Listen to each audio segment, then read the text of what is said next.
That movie sucked. I kind of liked it. Movie Night Crew Network. Once the hippocampi's white manes disappeared into the sea, we swam for shore. The waves pushed us forward, and in no time we were back in the mortal world. We wandered along the cruise line docks, pushing through crowds of people arriving for vacations. Porters bustled around with carts of luggage. Taxi drivers yelled at each other in Spanish and tried to cut in line for customers. If anybody noticed us, 5 kids dripping wet and looking like they'd just had a fight with a monster, they didn't let on. Now that we were back among mortals, Tyson's single eye had blurred from the mist.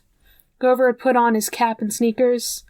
Even the fleece had transformed from a sheepskin to a red and gold high school letter jacket, with a large glittery omega in the pocket.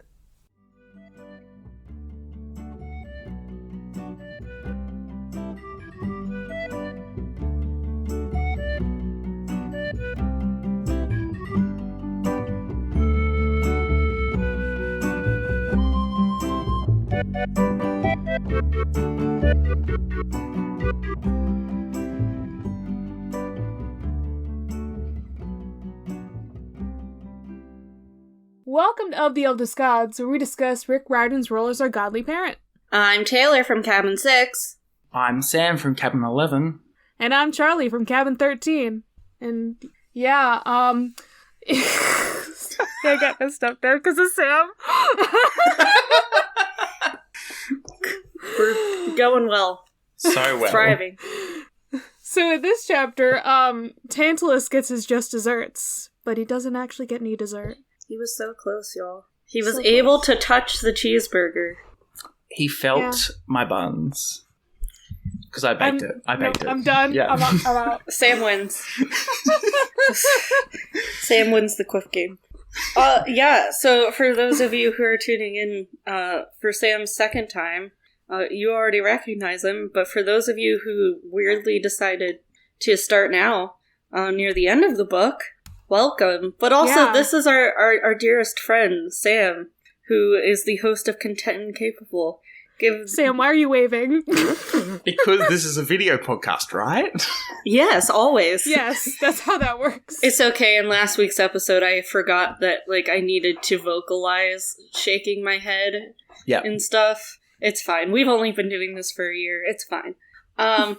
So, Sam, give us a quick rundown of what Content and Capable is, where you guys are at. Are you alive? I don't know. Whatever you want to tell us. Well, we're recording in the past, which means time is a thing. But Content and Capable is a podcast that tries to answer the question of how do you kind of feel happy with your life but feel competent as an adult. And really focusing on following your passions. And I sit down each week with a new guest and we chat about their life and how they incorporate their passions into their everyday life. It's a really great time. Season 2 has just started. I'm super excited. I have some amazing guests lined up. And it's going to be really awesome. Thank you for that lovely description of what you do. Good shit. Yeah. This is the first podcast recording I've done since my break. So if I'm a little rusty, I'm very sorry. It's okay. I'm always rusty and we do this every week. That is true. That is very true. We're gonna record next week's episode in 2 days our time, and I'm gonna forget how everything works in 2 days, so... You are. Maybe I will too, but who knows? You know what I should do? I should forget to do the, recap for this episode just like I did the last time Sam was on. And the time Christina was on. Because I blame you all. Not myself. Our guests. Hey Taylor, what's this chapter about? Oh well, we're gonna get a surprise on Miami Beach. Well, imagine that. Man, look at that character growth after passing out on a hippocampus. Actually, how did that work? I have several questions about this situation, but that is a later Taylor job. We finally get the prophecy, and Percy, of all people, figures out what it means. He shifts Clarice off to fly home, thanks to Tyson's lack of knowledge about money, just in time because fuckboy Luke comes along and captures our children, and finds out he is too late. Mwahahahahaha. However, it does look like they might be real fucked now. I almost spit out my water when you said fuckboy Luke. I almost That's spat what he it out at the mwahaha. My fake evil laugh. Oh, it's so great. Isn't that how you fake evil laugh? Yeah. Your audio just died when you did that. Probably. You're welcome. That's gonna be so fun for me later. Good luck editing, Taylor. Ugh. Yes, I'm so great at fake laughing. I can fake laugh, but I thought it would be funnier to do that instead. It's because I'm still salty about that kid telling me to change my voice, so you know. Yeah, change your voice, Taylor. Just change it. The just mwahaha do that. gave me like Baymax vibes, so I like really loved it. Oh, that is a very Baymax. Mwahaha. Ha ha ha. Evil Baymax.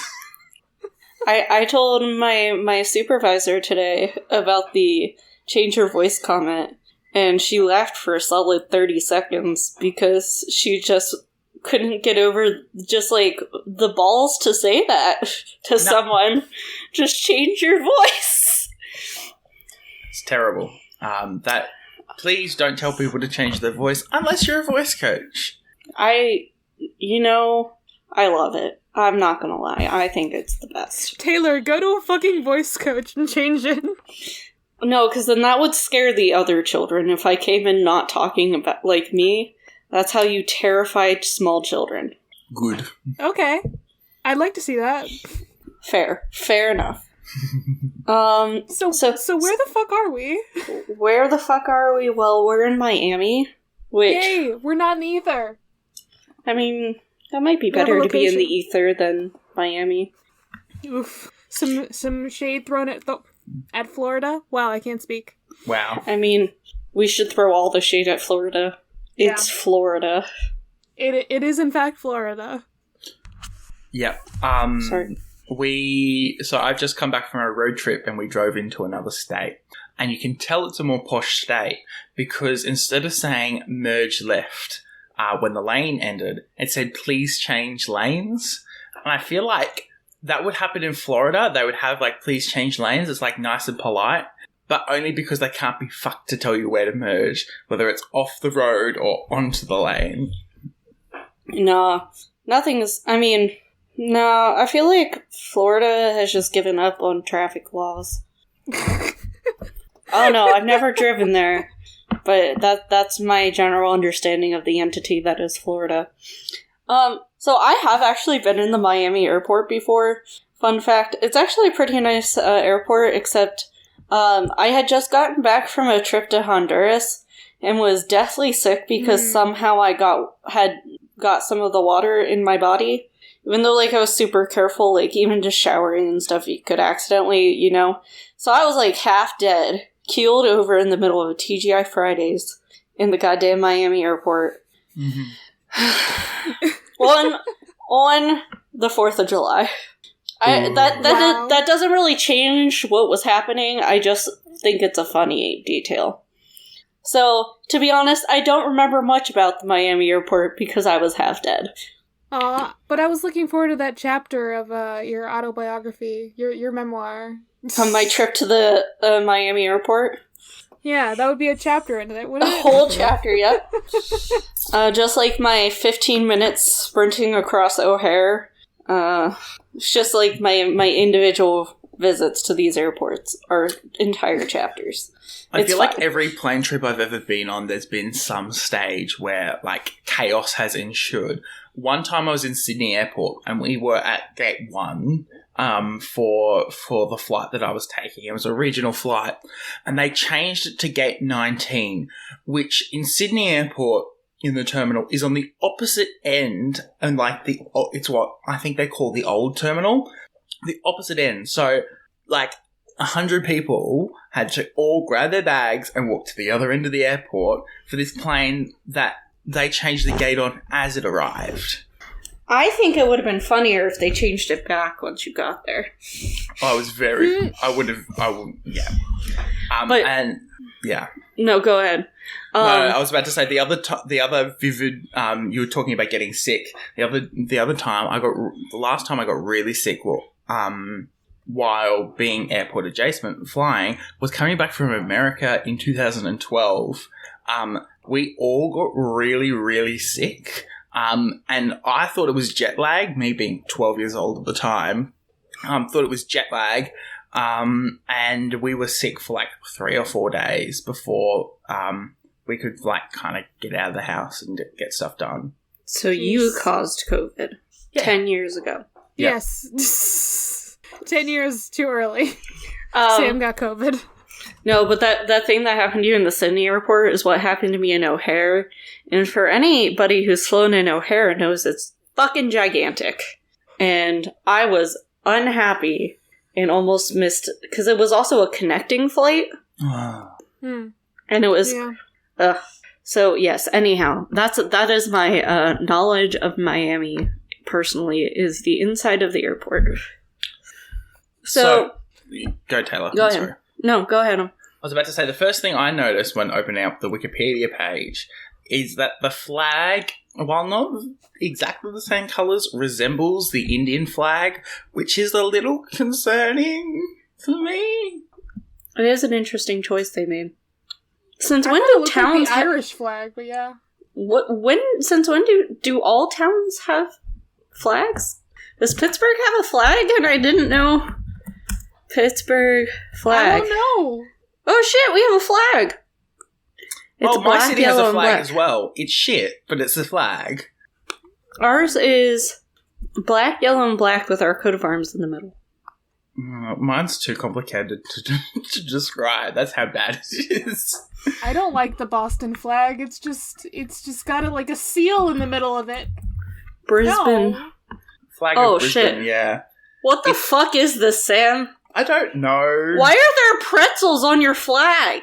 I don't... Like, if there were pretzels to be on any Australian city flag, it would be the Adelaide flag, not the Brisbane. I'm really concerned. These really do look like pretzels.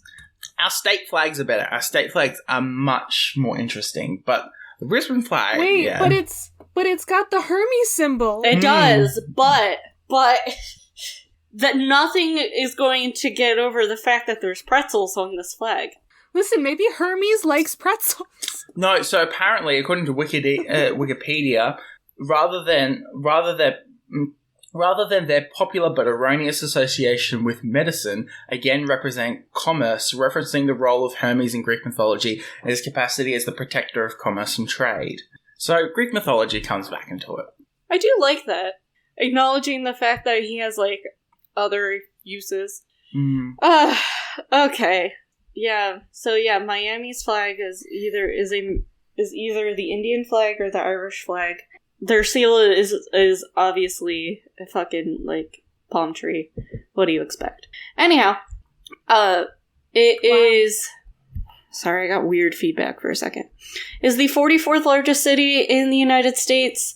And it has the nation's 8th largest metropolitan area, 3rd largest skyline with over 300 high-rises.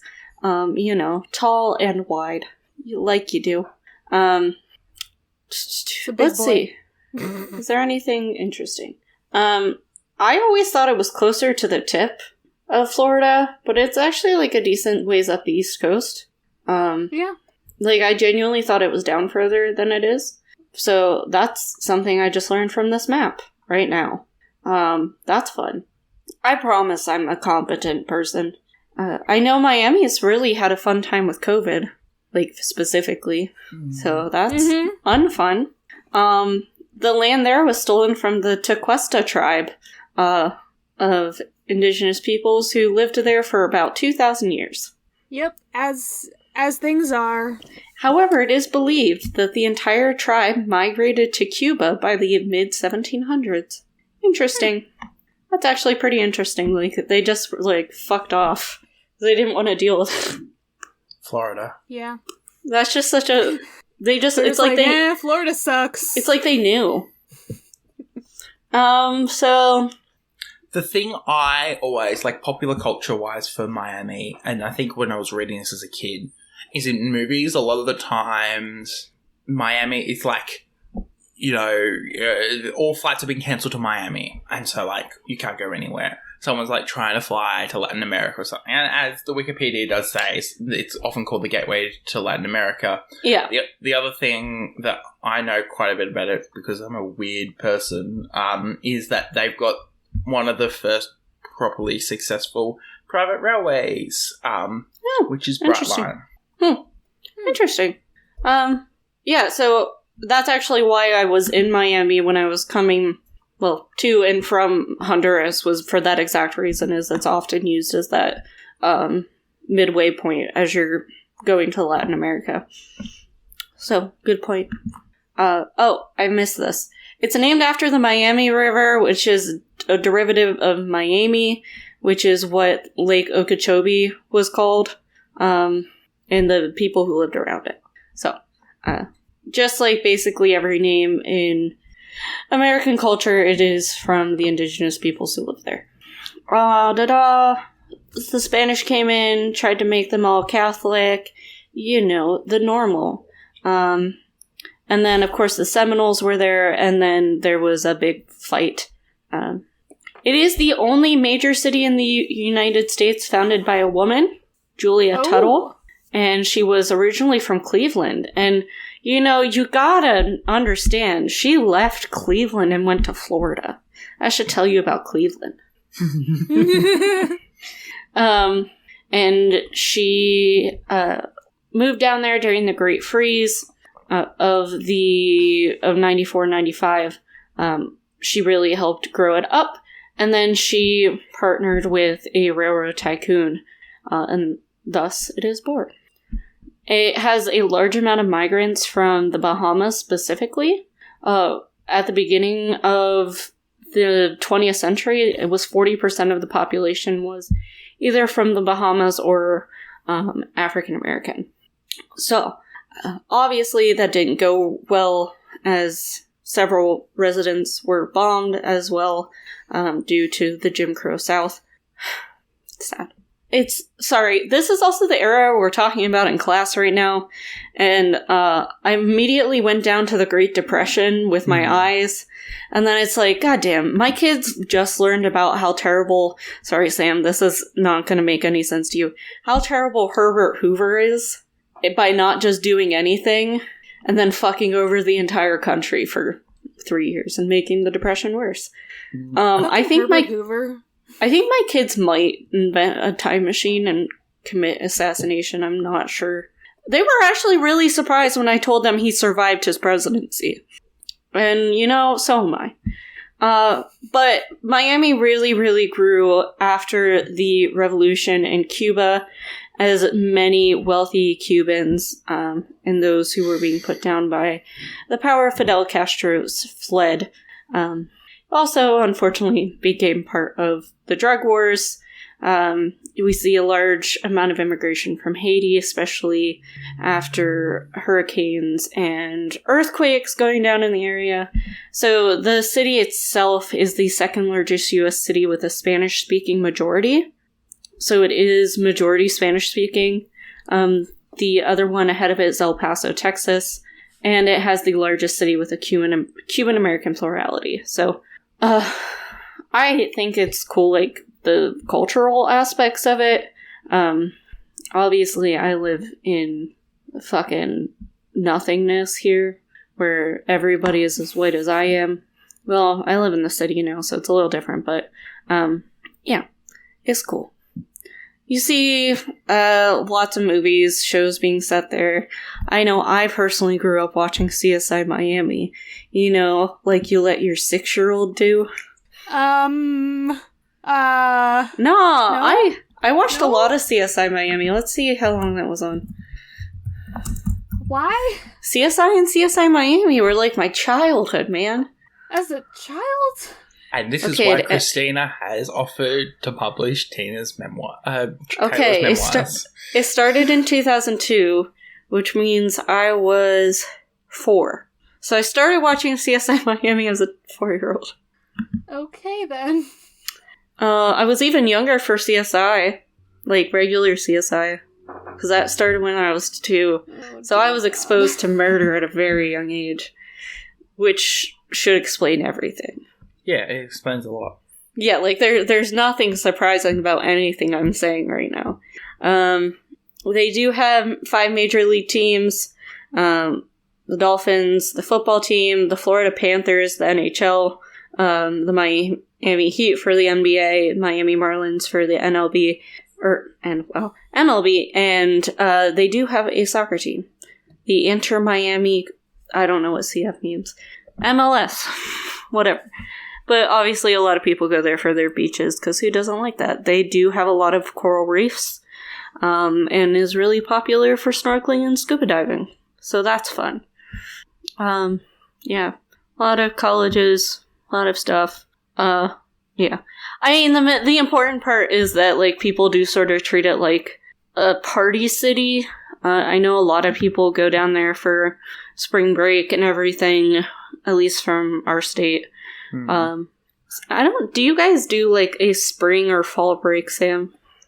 We have them. They're a week long, so people usually use it to catch up on study rather than go out and do stuff. Because ours are a week long too, but they go on vacation. Every university runs like their schedule differently. So like I think none of our mid-semester breaks lined up last year. So like there's 3 major universities here in Brisbane, and we one of them runs trimesters, which means that there's 3 teaching periods, and the other 2 are running semesters, and the other 2 had it lined up in a way that like nothing lined up last year. But the other thing I was going to say about Miami, and it's something that someone pointed out to me about a city in Australia, Cairns, which is all the way up in the north of Queensland. It's the end of the line. Like, you can't go further south driving. So this is where like a lot of people would end up. Man, it kind of becomes probably why it's got the reputation it does of like being a little bit more eccentric and crazy, because people get here and they've got nowhere else to really go. Interesting. I don't know. I bet they have good food down there. Cuban food's good. I like spicy things. I'll get there someday. But yeah, no, it seems like a cool city. Unfortunately, it's in Florida. That, and their mayor has tried really hard to, keep mask mandates and stuff in place to, help his people, because people are dying. But the governor of Florida is a piece of shit. Yeah. You just don't want to go to Florida right now. Just don't go anywhere. That's my advice. I don't know what it's going to be like in a month from now when this comes out. Like in 3 weeks, I guess. Who knows? Maybe your students assassinated him. Oh, maybe we would have already gotten our time machine, and everything's different because of the assassination of Herbert Hoover, committed by COVID doesn't exist. Committed by committed by teenagers from the year 2022. It's fine. Everything's fine. Okay. They actually murdered COVID. They murdered COVID. They just. They figured out what animal was spreading it and killed it before it could happen. It was Herbert Hoover. Oh, that's right. Herbert Hoover was COVID. I get it. Okay. I'll let you go now, Charlie. Now I'm gonna make a meme. I'm just gonna take a picture of Herbert Hoover and just put the COVID thing on its face. And just you have fun with start that. Class tomorrow with just that. It'll be great. My kids love me. It's fine. Everything's fine.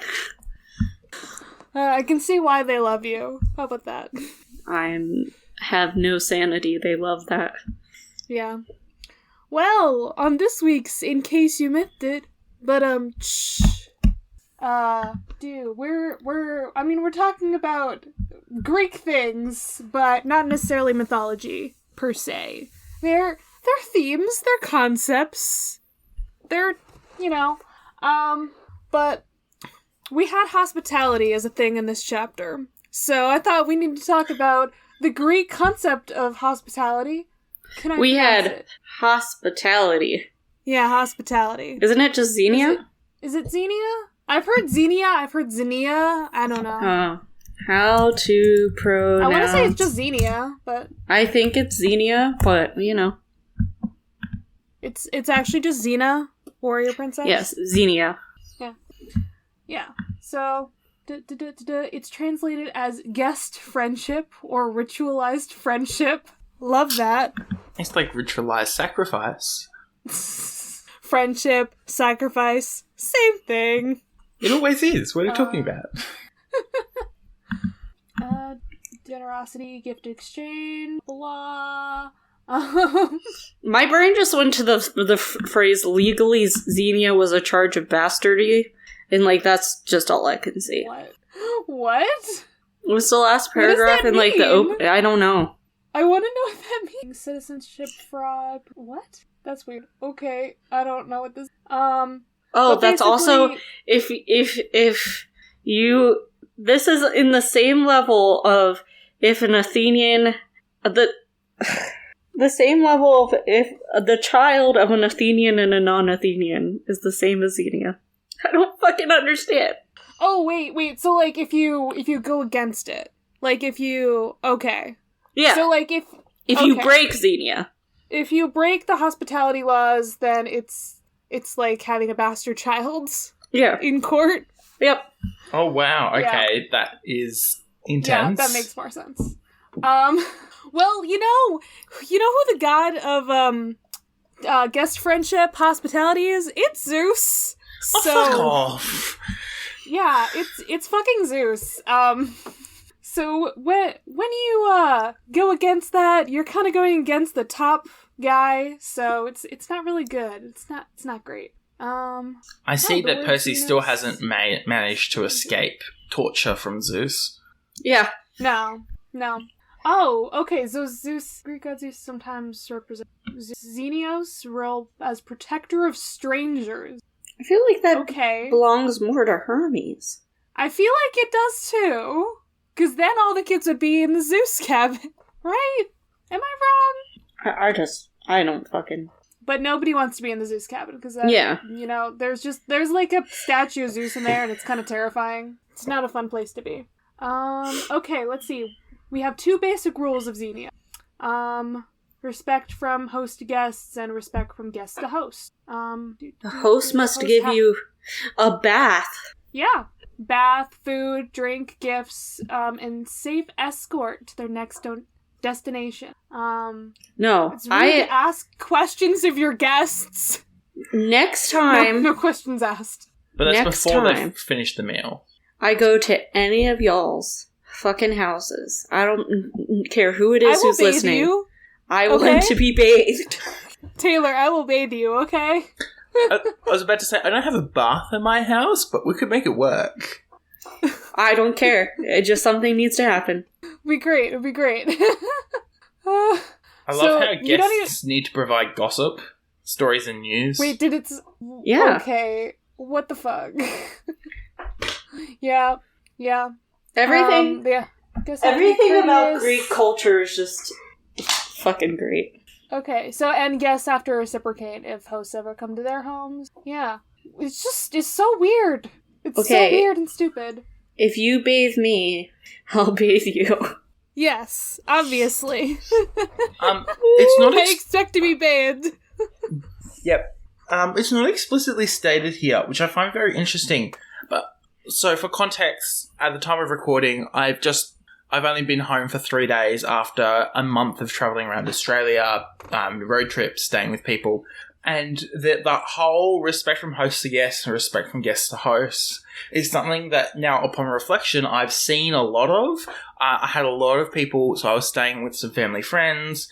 They had their children over for the holidays as well. Their children, adults with children as well. And they like, oh, if you're ever in our area, hit us up and we'll, come and stay. Mm-hmm. And, things like that. And I'm sitting there going, wow, that whole reciprocation of take our hospitality when you're next around, and things like that. It's just very interesting. Yeah, no, that's a good point. Yeah, now that I think about it, I feel like that's the thing a lot of people say to each other, and now it's gonna be too noticeable to me to not function. It's fine. Ah, that was an example of Xenia. Yeah, I'm just immediately, I caught you. I think it's something that it's just a part of Greek culture that ended up in our like etiquette. And it's just it's not explicitly stated here, but I find it very fascinating because it means that, like, for example, in Percy Jackson, this concept can pop up and still be really connected to Greek mythology while still feeling modern, like the whole series feels like. Like, don't murder your guests. But I want to, Charlie. That technically doesn't... It's not technically a rule, but, it's normally frowned upon. I mean, it's a safe escort, so, like... What if you bathe them in their own blood? Yeah. Yeah. And you escort their body to the next destination.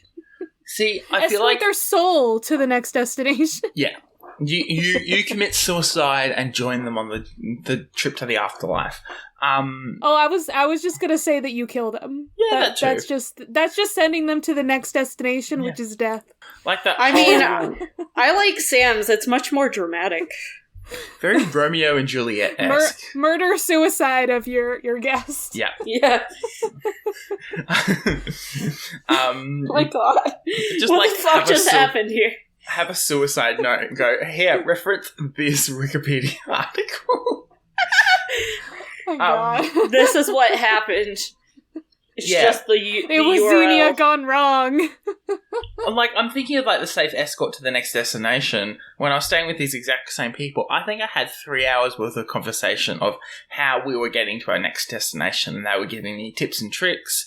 Now, I come from a city where there are 5 toll roads, and I was going through Sydney, which is the land of toll roads, and so we did what's called the Queensland Dance through Sydney, which is avoiding every toll road to get through the other side. But they were trying to convince me to like, here, take this toll road. It's going to be much easier. I'm like, it shaves like half an hour off my time. I got half an hour to spare. That's fine.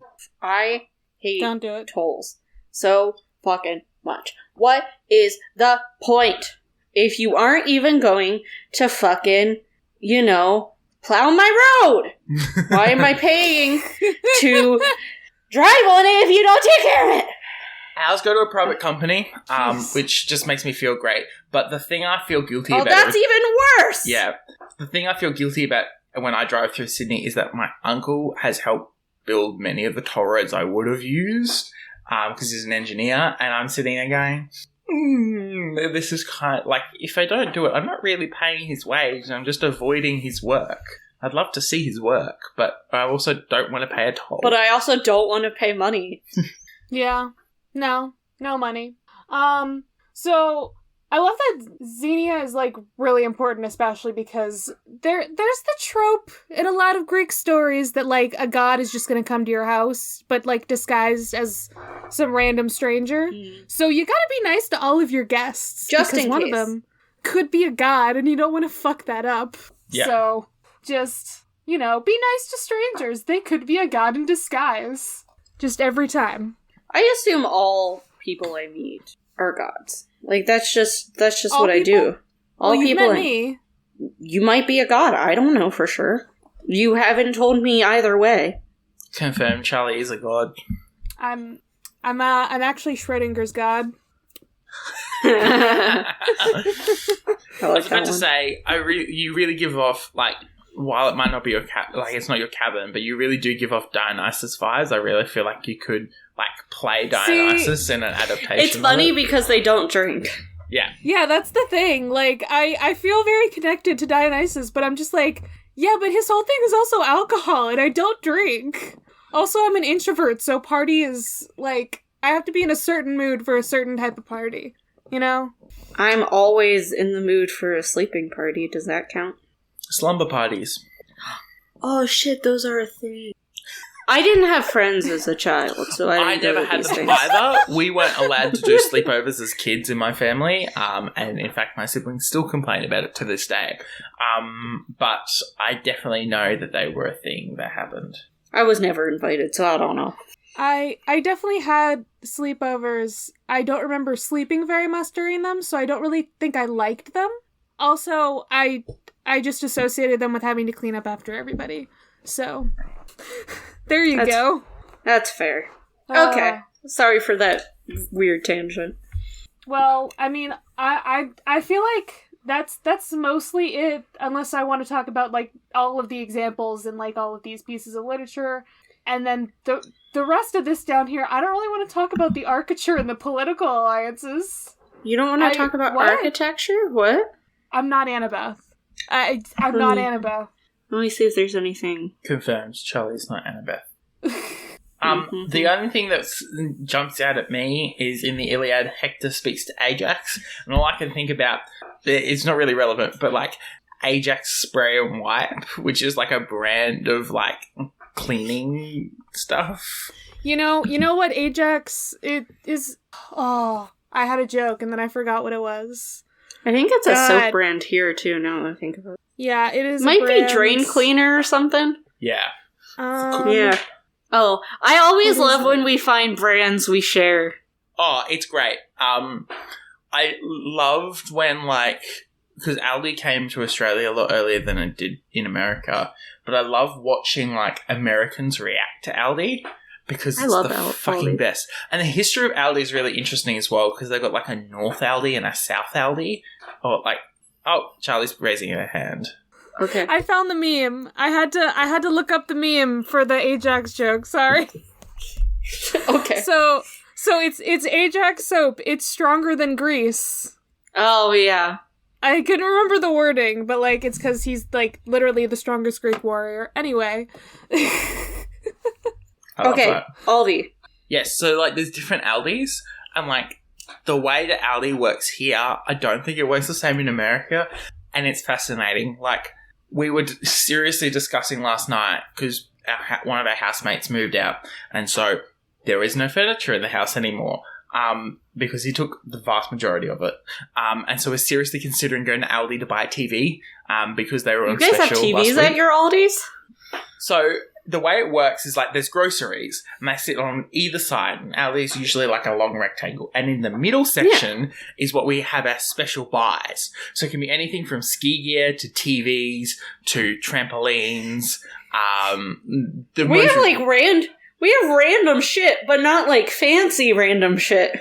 Oh, it's all like very mid-low range stuff. Like the TV's not the greatest quality, but it's a TV. Like this is. So do you okay, this is important to me. Do you have to have a quarter to use the carts? Yes. Okay. It's or whatever coin it is for you, but it's a $1 coin for us. They've got little tokens you can buy for $1 as well. And my friend makes earrings out of them. Okay. It's the Aldi tokens get strewn around a lot. Like they're pretty, yeah. That's fun. That was just an important thing that I needed to make sure was the same in both places. Yeah. The only places that you don't need a coin to use the trolleys are the two major supermarkets, and they're associated like Target equivalents, which is Woolworths and Coles. Coles being very different to the American version. And other than that, most like trolleys are locked and you've got to use a coin to unlock it because they often end up in creeks. Yeah, ours automatically like the wheels lock if you push them out of a lot of our stores here. It depends. Or at least in here, like in the city. I've never seen it until I moved to the city, but I know in a lot of big shopping centre areas they have them there. Because there's like lots, there's like, you know, a Woolworths and a Coles and a Kmart and a Big W. And it's like, that's like 4 stores worth of trolleys, all branded differently. It's like, well, we don't want them being stolen. Yeah, that makes sense. Makes sense. I love learning about Australia. Sorry, Charlie. One day you guys are going to have to come and we'll just like, not even do anything special, just go about my day-to-day life. Yes, just follow Sam. I'm all for that. I will like tag behind Sam. Just just chill. Yep. Taking notes. I want like a little notepad. I'm just like taking notes. I like. And if somebody tries to talk to me, I just stare at them and go back to taking notes. I turn up to a meeting and go, "This is my entourage of Americans who are observing for the week." They'll just be like, makes sense. They're weird enough. Okay. You can go about your segment now. Okay. Well, yeah, I think I'm done with Xenia. I think there's a lot of examples of it in some of these. I always think it's interesting. Like this, it's just funny because the end of the Odyssey, it's important because nobody knows who Odysseus is when he comes home because nobody fucking asks. Because you're not supposed to fucking ask because he's a guest. Yeah. Oh shit! I didn't even. Yeah. Yeah. Literally. Until he's had his meal. Yeah. Oh fuck. So on to the next one, which is also very relevant to the Odyssey and this book. I can't remember where. I think I heard this on Greek Mythology podcast last week. It's called Nostos. It's the theme of the epic hero returning home by the sea, and we've done that. Literally. We did it. I mean, we're not home yet, but like we've returned by the sea at this point. We're done in the sea, I think. We got there. Maybe. Yeah. So it's the return journey. It's literally that's just what the Odyssey is. It's the return journey. It's a Nostos. I love when Nostalgia came from Nostos. Huh. Wait, as what? a medical term. The word nostalgia was first coined as a medical term in 1688 by Johannes Hofer, a Swiss medical student. It uses the word along with other Greek root. It's Greek, so I can't read it. Or algos, meaning pain, to describe the psychological condition for longing of the past. So nostalgia is like it's pain for the past. Pain for the past. Yeah, that's weird, but interesting. Okay. It's very Greek. It is, in fact, very Greek. That is like a very Greek explanation for a word. Now, whenever you think of nostalgia, think of the Odyssey. Don't you have nostalgia for the Odyssey? I do. I had a fun time reading the Odyssey for the first time. You know, it's sad, because you can never read a book for the first time again. No. Yeah. You know, is that what we would do if we had, like, something to erase our memories? Just keep reread books. A book for the first time. That's it. That's it. Nothing about the trauma of our past. Just that. So it says here that they did it several times in the Odyssey? The people with him lost their Nostos. Yeah, I don't know. Yeah. Achilles lost his Nostos. Rip. I guess technically Telemachus had a Nostos. Yeah, well, he did leave, and then he left briefly and came back by sea. He left, he heard a story, and then he came back home. Yeah, like that. Yeah. So technically, if we want to be dicks about it, he did have a Nostos.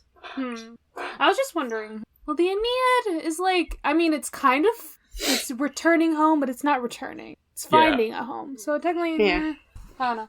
I'm thinking too hard about this. This is too many big paragraphs for me to want to read all of it. So you're thinking too hard about something? You know, that's a problem that I have often. Wow, anyway. I would have never have known. Yeah. This is a real shock to me. You want to get into this chapter now? No, I want to continue being sarcastic. Oh, I guess I could do both at the same time, yeah. Yeah, we love it. So what's the surprise? A party! Yay! Let's have a party! That's the next chapter, sorry. I was about to say, I was going to say a spoiler for the next chapter, but yeah. I promise listeners there is a party in the next chapter. It is the dopest party ever. It's kind of in the title, but yeah. Yeah. Yeah. Well, just in case they didn't. Some people, like Merritt Clay, have been burnt by the chapter titles. Reading chapter titles. So. I mean, okay, you could read all the chapter titles for this book, and, like, you could also just, like, forget them immediately, because, like, they give you something, but they also don't. Yeah. Yeah, I mean, some of them... It's not the Pyre of Denethor. It's not that. I mean, I think we bored the Princess Andromeda is, like, the only one that's, like, right on the nose. Like, the rest of them have some sort of... I feel like ambiguity to them. the chapter Nobody Gets the Fleece kind of gives it away when they kind of hints that Annabeth then gets the fleece. It really only gives it That's away, only though, if if you you know the know the mythology. Odyssey. So I It's feel only like if you know the joke. I feel like the Nobody doesn't average- turn up before that. I thought it did turn up before that. No, that's the first time it comes up. Yeah, so it's like, besides that, like, a lot of it has some sort of ambiguity that you don't know what's going to happen. Obviously, you don't know what's going to happen when you're on the Princess Andromeda, but, like, I don't know. Yeah. I think I go down with the ship as a little but the rest of them The are ship pretty is good. dead. No more We- Persebeth. It's dead. Yeah. We needed We that, killed though, because Percy Then can't we- be perfect. Like, it couldn't have gone smoothly. That's not how this book works. No, it needed... It's the Odyssey. It needed to sink so that Rainbow could reunite with Tyson. Fucking hell. Obviously. You know, it's funny that it's the Odyssey and yet they get, like, home. I mean, Yeah, all of them they make get it to home. land at least fairly quickly. Well, and all of them survive. Yeah, there's, like, no Like, that's an issues. important part. That's, like, an Yeah. important part of it. Well, it also didn't take 10 years. 10 days, but not 10 years. Do you think Rick chose 10 days on purpose? He definitely did. He definitely did. I just noticed that. Why? 10 days? I did too, as I was saying it. Because the Odyssey took 10 years after he left Troy. Ah. Yeah! Whoa! Whoa! Rick, That and, like, How 10 dare days you. is, like, a lovely even number. Like, Rick, you sly bastard. love him. All right. So this chapter. Okay. I'm gonna start off with, how the fuck did they sleep on these things? I cannot Yeah, sleep I on a don't moving understand. vehicle. Like, How did they not fall off and drown? like, for example, I have been on flights over to the US which take up to 13, 14 hours. Didn't sleep.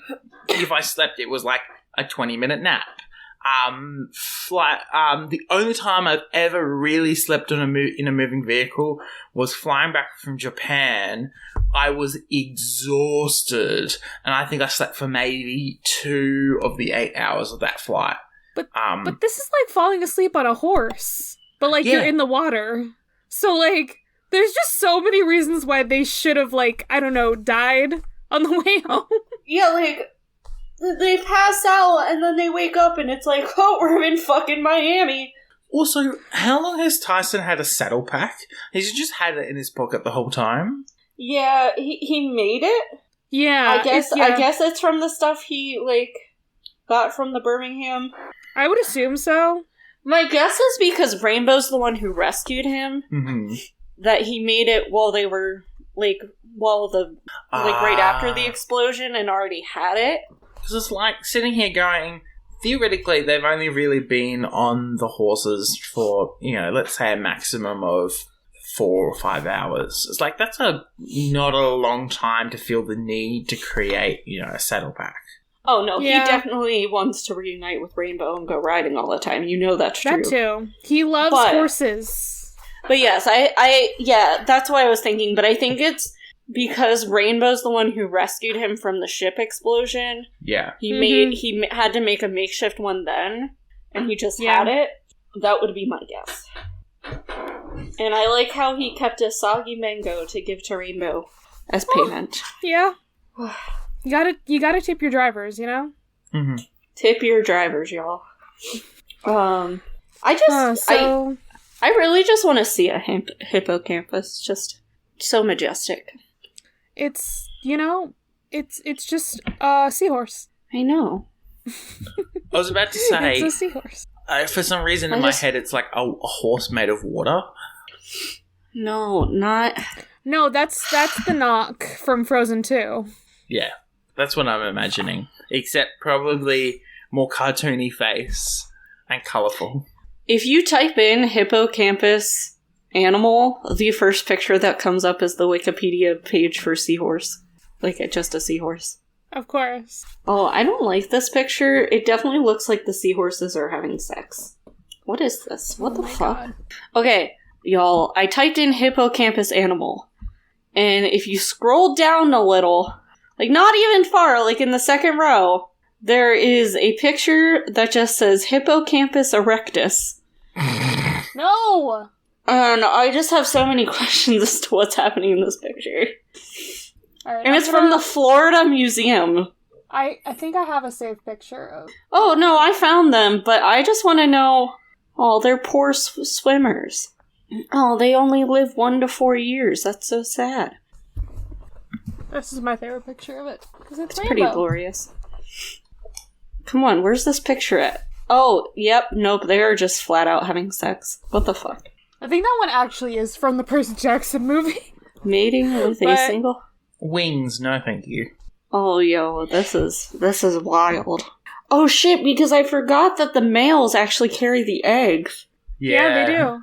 This is interesting podcasting content. Yo, you gotta just look.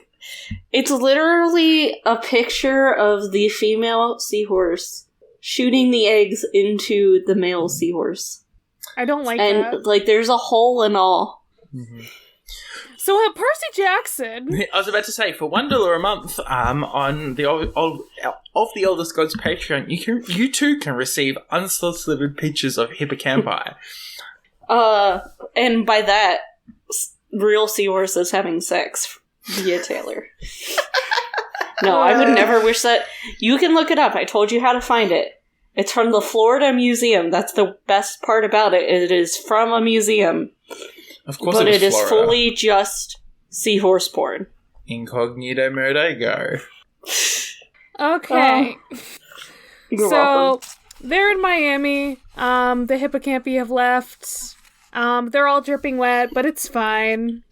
Isn't Percy, dry? Wasn't there a point in the books where he gets out of the water and he's dry and he realizes that the water doesn't make him wet? So he normally purposely allows it to make him wet so as not to be weird. Yeah. Because if somebody were to, see him and he just walked out of the water and he was fully dry, Maybe that might be a just problem. didn't want to be the one person in the group who was dry. I was about to say, I was thinking, well, why can't he make everyone else dry so they can blend in? And B, I would not have that many brain cells to go, yeah, I'm going to let myself get wet. Yeah, I don't know if he can extend his drying power to other people. No idea. Come on, Taylor. Okay, I'm trying to get on with this fucking chapter. So this fleece is now a sheepskin Letterman jacket. It's red and gold, and it's got an omega on the pocket. That looks cool. I'd wear that. Yeah, I wouldn't. I like Not it. my style, but it's cute. So it's been 10 days, and they have to get back tonight, because the tree is probably dead by now, or almost dead. See, I don't understand this. They know it's 10 days. To me, I would assume that the tree is already dead, or we have a day or two. The fact that, Grover turns around and goes, it needs to be back tonight, just, it seems like too much of a rush. I want to say, nature abilities, blah, blah, blah, nonsense. I don't know. I want to say it's something to do with him being nature associated. Yeah, I wanted to do that as well, but I'm I don't know. Both that line and the line before it are very weirdly written. They're the two that stood out to me. I'm this section doesn't flow as well as everything else. Kind of has a really, really clear logical progression. Mm-hmm. I don't know. But I get what you're saying, how, what do you know? Especially Grover, because Grover hasn't been to camp in a year now. Mm-hmm. Yeah. Well, a little under a year, but yeah, so Clarice says it's Percy's fault, that it's all gonna fail, and Percy figures something out. What's the prophecy? We gotta figure out how to do that. Percy did a smart. He has one brain cell. Oh wait, Charlie, are we gonna do it like we did last time, where we alternate lines? Oh god, I don't even remember this, but yeah. You don't have the book? Oh, you don't remember us doing that? Yeah, I don't remember us doing that. You shall sail the iron ship with warriors of bone. You shall find what you seek and make it your own. But despair for your life, entombed within stone. And fail without friends to fly away home. Home alone. God, I always do that. Every time. So close. Every time I read it, I see fly away home, not fly home alone. That's just how I read it. You're a good man. So, No, I'm not. We found the iron ship with the scary bone people. They got the fleece. They own it now. She was trapped. Almost, Yeah, she she almost was got trapped entombed within the stone. And Yeah, she she was- has friends with her. So she didn't fail. She got it. But she has to fly home by herself. Yeah, but all she sees is the word fail. Like, that's Yeah. all Clarice sees out of this. It is like... Well, it also Wait, no. says fail without friends. And she has friends. Unless she's like, oh, I don't consider them friends. Yeah.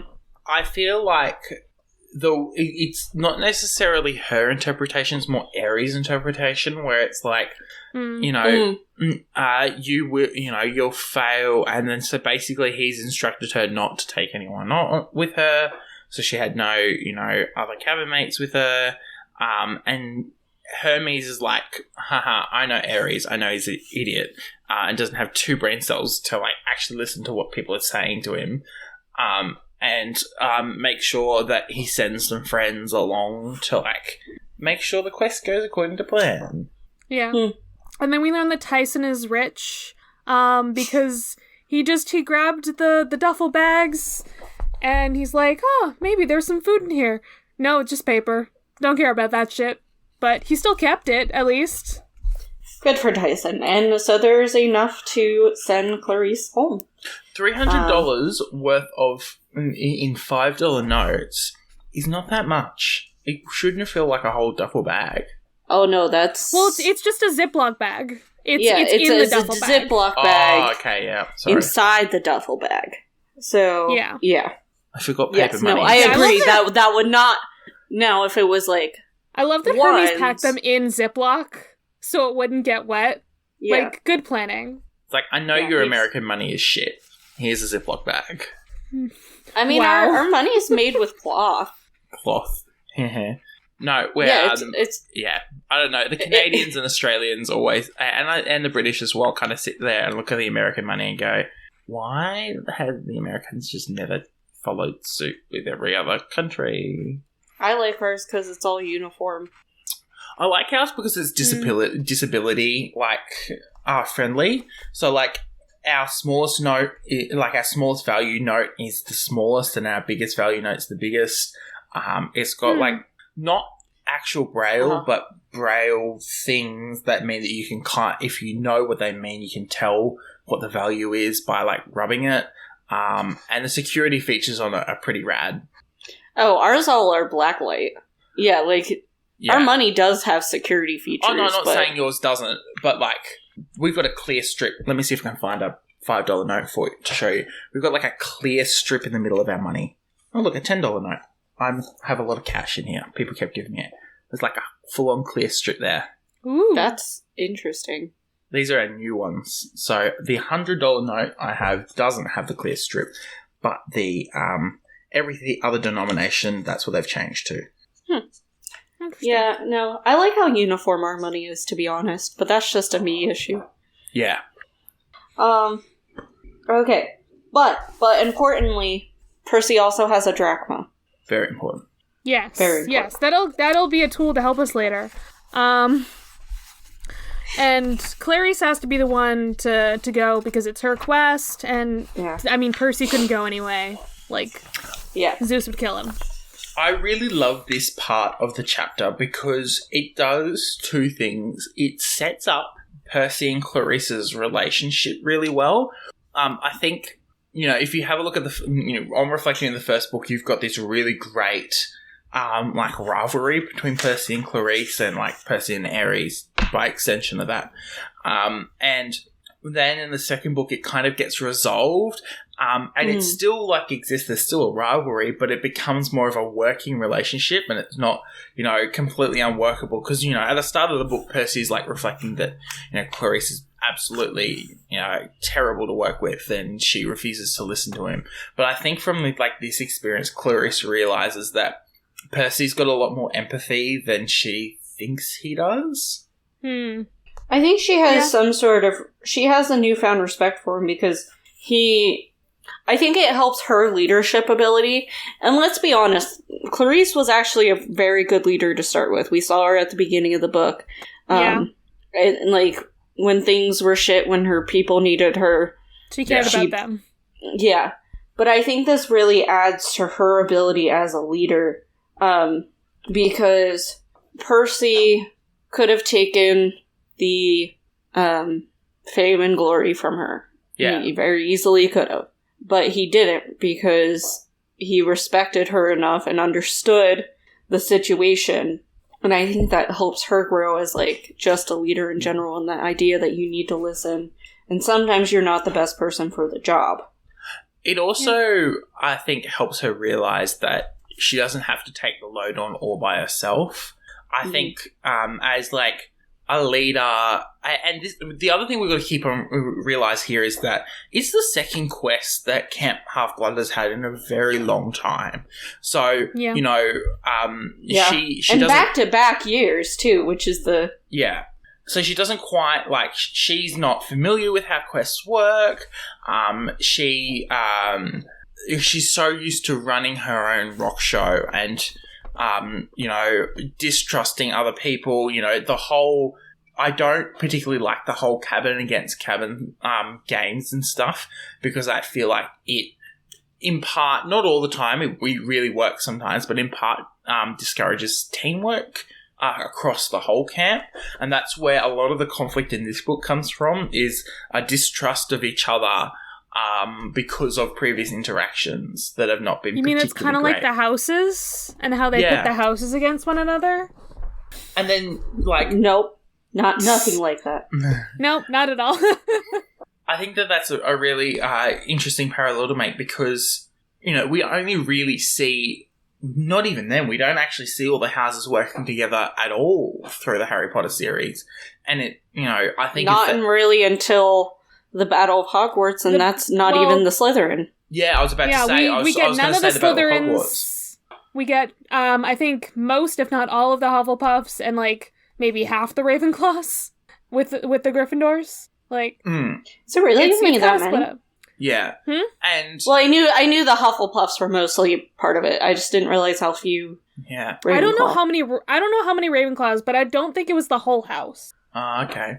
I think it was definitely all of Gryffindor, and if not all, most of Hufflepuff. Yeah, and I think this is where Rick does a really good job and pushes ahead of She Who Must Not Be Named, in terms of it means that, like, in further series, it's already set up that we can have disagreements, but then it's established that they will be resolved in some way, shape, or form. So it becomes kind of a trope where, you know, initially there's, you know, a falling out between two people and complete distrust, and then that builds up that confidence, and then towards the end of, you know, a group of books, you know, you reach the peak of that particular storyline, you know, thinking of Percy Jackson and the Olympians, and we open up for more fulfilling, like, character arcs there. Mm-hmm. That was way deeper than I ever would have taken this, and I very appreciate that train of thought you had there. Yeah, thank you, Sam. I genuinely appreciate that viewpoint, because definitely not something I would have picked up on. Yeah. But the amount of times I had to rethink what I was saying to avoid spoilers was a little terrifying. No, you did, a phenomenal job, my dude. So, Clarice on that is off. Deep note. And they all get kidnapped, because of course they do. You do. Yep. Luke has found them, the bear men have found them, and they take them back to a boat. Oh wait, they're back in the ocean. But, like, it's fine. But only kind of. It's just they're on a boat. They're still docked. It's fine. It's fine. I like how they missed the fact that the Princess Andromeda was there. Yeah. Even though, like, the ship is notably, like, horrific looking.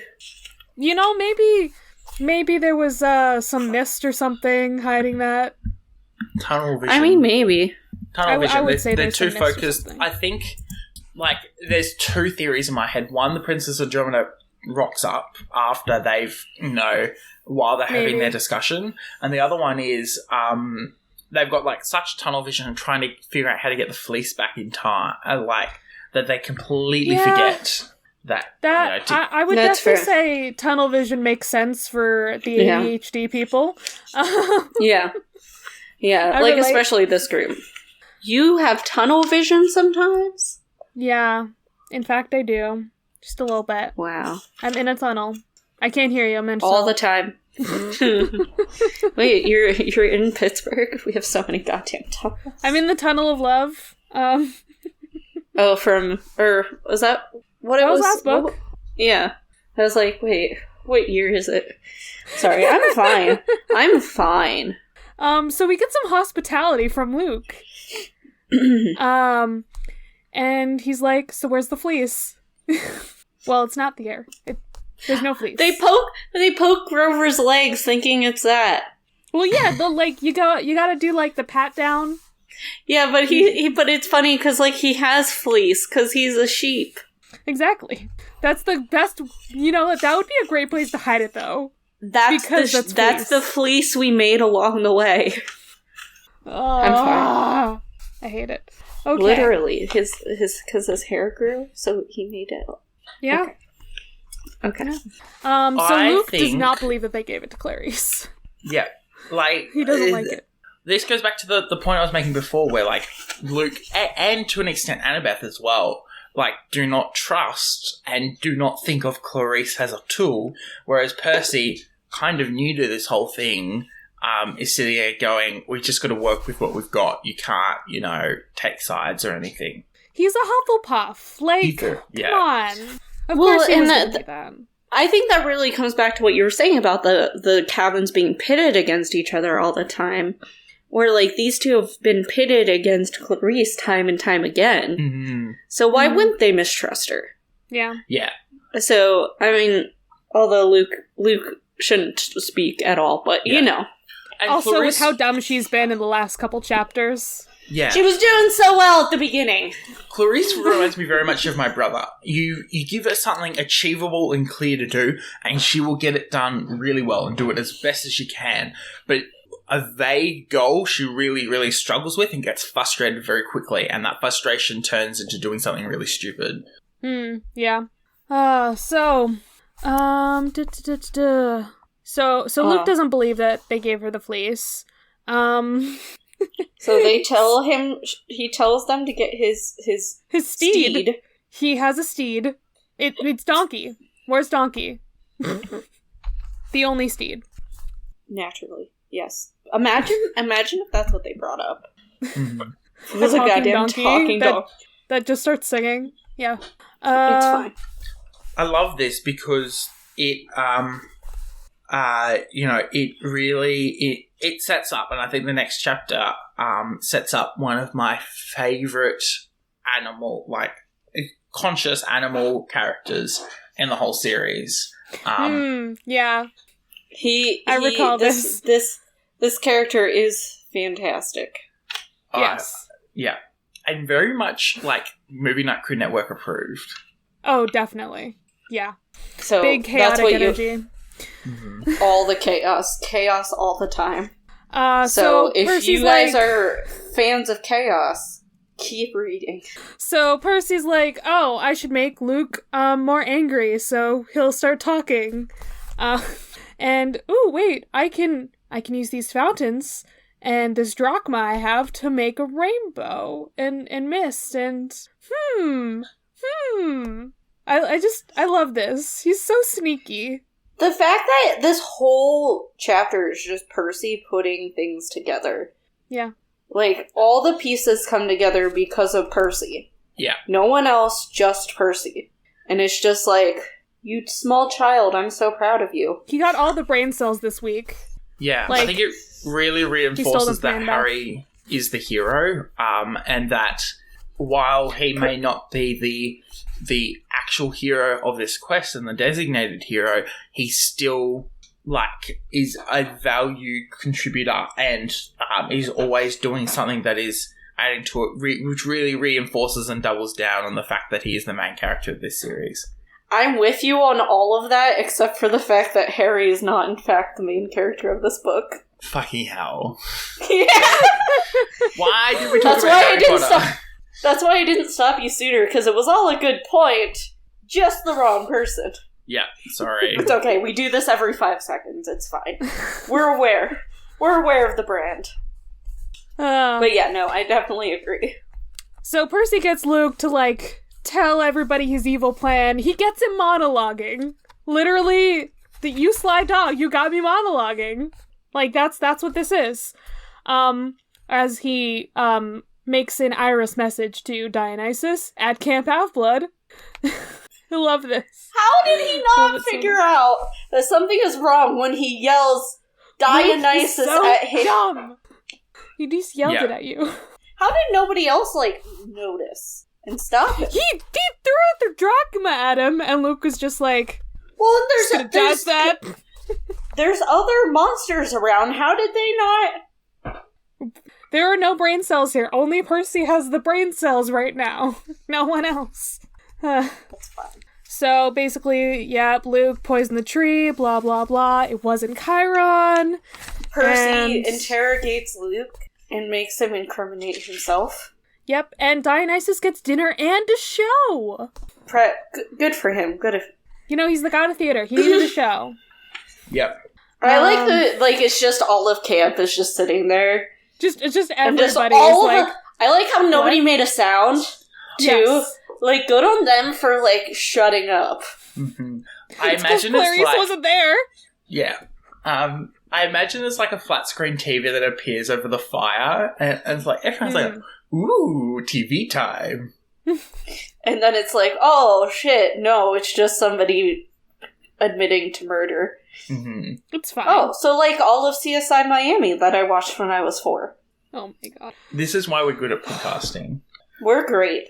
I am aware. Circles. Circles.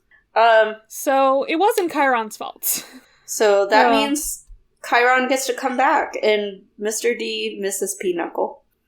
Yes, he does. And Tantalus gets the cheeseburger! Huzzah! You know what I saw on TikTok the other day? Someone talking about how they make the fillet of fish, or fillet of fish, as we uncultured people call it. And they're like, yeah, the fillet of fish is the only burger at McDonald's that we steam the buns. And now, when I was rereading this last night before I went to bed, I'm like, wow, all I can now imagine is a fillet of fish. You people and your British English and your insistence on not pronouncing my last name correctly because you hate the French so much that you fucked up. Like, this is why, like, most of my family uses I'm not saying my last name on here, dear listener, but just know that it's French. Mm-hmm. And my whole family pronounces it with the English version that was anglicized because English people refuse to say French words correctly. And as a professional, I started using the French pronunciation because it sounds better. Yeah. And that's the end of my story. It does. It does. Yeah. It makes it seem like I'm fancy. You are fancy. I am. Very fancy. Fancy. So Taylor. fancy that I would eat a fillet of fish. I don't even know what fillet. Fillet. It's fillet or fillet. I think fillet. I think because it sounds like to me it's too round. I've done singing. I understand how words are supposed to be pronounced most of the time, but filet of fish seems too fancy for McDonald's and too round. Like it doesn't. There's no like hard sound in that. It's all soft sounds. So I need a hard sound there somewhere to anchor it in my head. So I'm like fillet of fish. Okay. But I would still say filet mignon or no. You have to commit. If you're going to call the fillet of fish that, you have to call it a fillet mignon. I can't. Goddamn French. Salmon is bogus rules. And it's all just because the British hate the French. Yep. Why not? Okay, so Tantalus, his services are no longer required. He's going to the underworlds, and Mr. D feels nothing. He's just like, I want Chiron back. Get out of my face. I don't know if weakest link is a thing where you are, Sam, but there's this TV show where, like, you answered trivia questions. I feel like some versions I've seen that people just get to walk out. But I've also seen versions where it's just a trap door below them if they got out. I feel like we've got something similar. I feel like we had the weakest link in like the late 2000s. But yeah, no, I definitely feel like that. Yeah, and just like, don't need you anymore. Trapdoor opens up. Oh yeah, you do have the weakest link. Actually, it looks like it started. It might have started in We're Australia. good at reviving good reality TV shows. Oh no, it started in the UK and then we both got it the same year. But it only lasted for 2 seasons per year. We had many issues with reality TV. See, my only reference to the weakest link is in Doctor Who. Yeah, that as soon as I said it, I was like, that's where your brain is gonna go. Well, I legit was just like, is this name a reference to something? And you said that, I'm like, that's a show? Yeah. I didn't know that was the name of an actual show. I don't know this shit. You are the weakest link. Goodbye. Zaps you out of existence. Yeah. So I don't understand. My plug is gonna be. Yeah, I don't understand how Luke didn't take advantage of everyone being distracted by the mist. I know he's distracted by it as well, but to do something. He has ADHD. It's the tunnel vision again. It's back. It's also just like this is how it works when you're explaining the evil plans. Like you gotta have some of that where like people are doing things and you're just like, what's happening? Yeah. Wait, I have to react. Shit. But they're not gonna leave the boat alive. No, but I do. The other line I really love from Luke is, "You're an unreliable weapon. You need to be replaced." I'm like, ooh. I wonder spicy. if that'll be important. Yeah, I wonder. Probably not, but like, nah. I don't know. How do you replace Percy?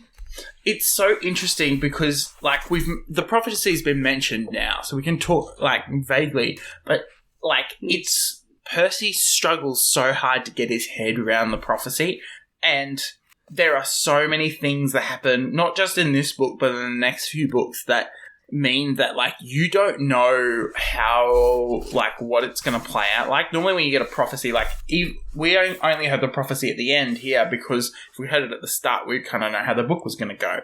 But that's why we don't know the great prophecy yet. At least it's in its entirety. Yeah, and that also means that when things change, what we know about the prophecy, it's we don't know whether this is actually going to be confirmed or something else is going to happen here. Mm-hmm. Yeah. That's a chapter. Sorry, I'm down a weakest link rabbit hole. I wonder what Taylor's plug's going to be this week. It is not that.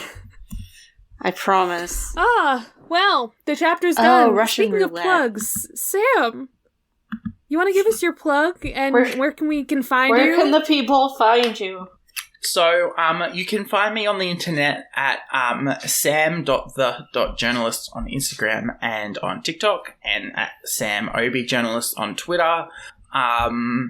There's interesting things happening on the journalism side of my life. I had a very interesting job interview, not for an actual job, but for a upgrade in the volunteer position I have at the moment with the radio station I work for. Even if I don't get that, there's some very interesting things happening on the journalism side of stuff. You can also find Content Capable wherever you get good podcasts. It's the one with the blue logo and the loading bar, which I can demonstrate on video because guess what my brother failed to tell me arrived? This. Which, Yay! Yeah. Yay! It proves that, for those who are listening, it's a badge that Charlie sent to me at Christmas time as a Christmas gift. I have mine right here. And I'm so thankful for it. Thank you so much, Charlie. I was so mad at my brother this morning. I'm like, when were you going to tell me my package had arrived? I've been waiting for this. I was freaking out thinking that it had been lost in the mail. for the past 3 days. We literally gave an update on the last episode on where it was, and it was just in Australia, just vaguely. Yeah, that's all we knew. In Australia. He's like, I'm like cleaning my room, and my room has been a pigsty because it was like a storage room for 2 months while I was away, because I was away for that long. And so I'm like clearing out my room. I moved my bike downstairs. I like took my brother's things out. I put the sheets on my bed. I haven't made my bed yet though. But I was like, what's this package here? I'm like, oh shit, this is from Charlie. I'm like, why didn't I see this before? It was just sitting on my desk. Hey, this is the one that I tried to make for you. I love it. It's the same one. It's just like sending things to Australia is apparently just really expensive. I know. There's got to be a better way to send stuff here. It's so ridiculous. It's got to be more affordable. It's because you live in a wasteland. I do. I had to upload my design on like TeePublic and then just send that to you. But you can also find the podcast on Twitter and Instagram. That's content, the letter N, capable. Check us out there. There's lots of funny, interesting tweets. Sometimes a lot of questions. And I'm hoping I've got some malicious plans for Instagram. So go check me out there. Cool. In terms of plug, I'm going to plug this week a YouTube channel, an Australian YouTube channel called Fairbairn Films. It's run by these two brothers, and they make some hilarious content. The videos are only like 2 or 3 minutes long. I think the longest I've ever seen is maybe 6 or 7 minutes on their channel. And it's just, if you really like sarcastic comedy with like maybe some awkward pauses and things like that, it's good. Like, it's really rough and raw, but I love it. And the latest video that's come out has started like a whole new bunch of lore about them, which is just hilarious. Sorry, who wants to go next? I wasn't sure if Sam was actually done or not, so I was like, "You're good. You're good." It was just your tone right at the end of your sentence. I couldn't tell if it was an end of sentence tone. Films. It's because my ears don't work. It's fine. It's not your fault. I'll go first. I continue to be Taylor, unfortunately. For everybody involved. My plug is season 2 of The Witcher because I'm basic like that. And that's the only thing I've consumed recently. Wow. That isn't something... Well, actually, we're finally working on season 3 of The Good Place. Finally. Oh. I have to make a complaint. Go ahead. Okay. The Great British Bake Off, okay? It was on Netflix. They took a bunch of the early seasons off Netflix, which is what we were watching. So now I can't watch it. I just don't have... It's just gone. What the hell? No warning. Just Weird. gone. I was distraught. Netflix, how freaking dare you? We're coming after you, Netflix. I was distraught, man. After we get Herbert Hoover, we're coming after you. After Herbert Hoover. Because that's how this works. But that's actually why we rewatched season 1 of Witcher. So, it was only 8 episodes. So then we watched the second season. I know some people had some mixed feelings about it. For context, I've never read the books or played the games. So, like, it's its own thing for me, like the series. And I think that's where it can become a little for people. I really enjoyed it. Joe really enjoyed it. We are very invested, and of course now I have to wait. And Henry Cavill is a god. So Charlie, your turn. Well, my plug, no surprise, it is in fact Doctor Who. Because I finished the recent season and I was like, no, why did I start from the beginning? Just do that. And now I'm just doing that. And it's a fun time, and I would definitely be the weakest link, and I would get disintegrated. It's fine. Goodbye. I would die. It's Charlie fine. just leaves the Zoom call.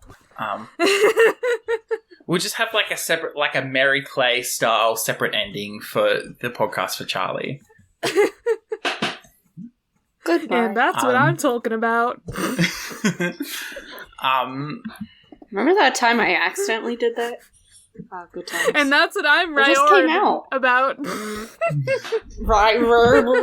I can't say things. Ryerden about. That's what I'm Percy about. Nah, that didn't work. That's the way the cookie crumbles. Let's go. That's a reference to something. I don't know what it is. That is. I think it was in Bruce Almighty. Mike Schubert's Percy Jackson podcast, he ends it with Percy later. And I'm just like, God damn. We should have stolen it. We should have had that idea before Mike Schubert did.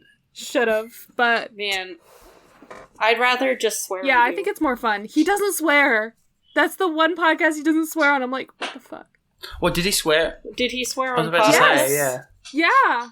And he's just like, oh no, this one, make it less, no explicit. I suppose because not as many people have read the Percy Jackson series, and, there's less adults who are, actively engaging with the... obviously there are, but, less to an extent, so maybe he's, trying to make it more kid-friendly. I can see from, his perspective. And then we're and just then there's us who are like, how many times can we say fuck in an hour? How many times can we look at Pan's Wikipedia page? Yeah. And just... Less than what we've already looked at it and should never look at again. It's how far can we push it before Christina has to, tell us to behave? How do you talk about mythology without being explicit? How? You mean the episode she was on when she had to tell us to get back on track on her own show? No, there is no track. We learned that last week. There is no track. Oh. Wait, so at this time, y'all have heard the episode about I Go Down with the Ship. At this time, Sam has not. There is no track. There are no rails. The track has been murdered. When I say there is no track, I just think of Shark Boy and Lava Girl. Anyway. Yeah, just we murdered the rails. It's bad. So I hope y'all enjoyed it. I love those kind of episodes. The episode I did with Mutz, when we in Content and Capable, where we did the whole let's read random scholarly articles and try to figure out why they're so rude. And that was completely off the rails. And I think it was one of my favorites to listen back to. Mats is the best. Yeah. This is now a Mats This Stand has always podcast. been a Mats Stand it already podcast. Was. Always. And that's what I'm talking about. I messed it up. And that's what I'm Ryerden about. That's what I'm riled up about. Taylor. Okay, get out of my fucking cabin so I can go to sleep. No, we're gonna have a slumber party. Slumber party time! Slumber party! Slumber party!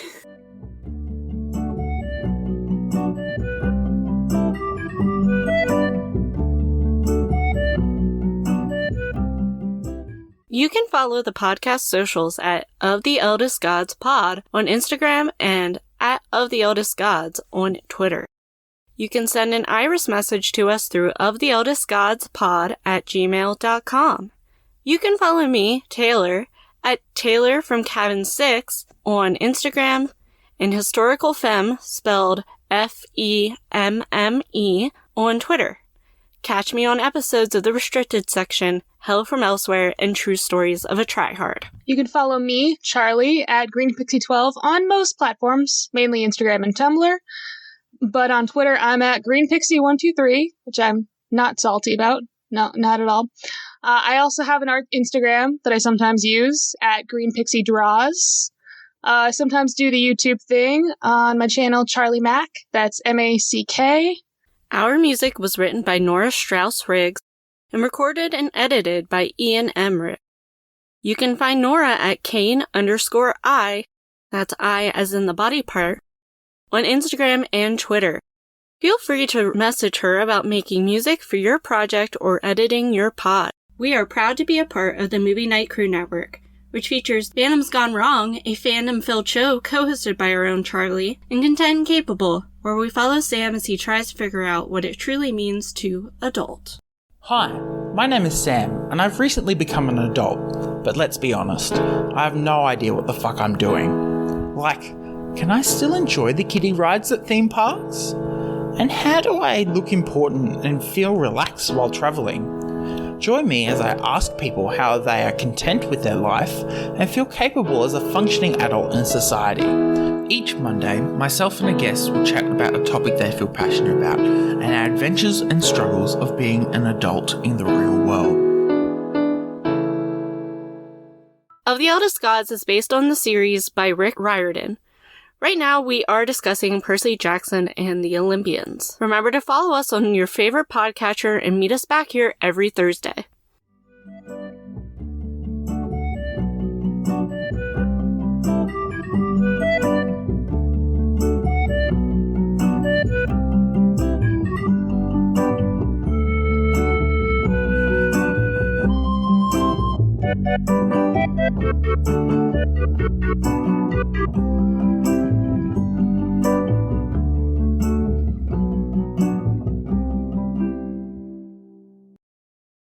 That movie sucked. I kind of liked it. Movie Night Crew Network.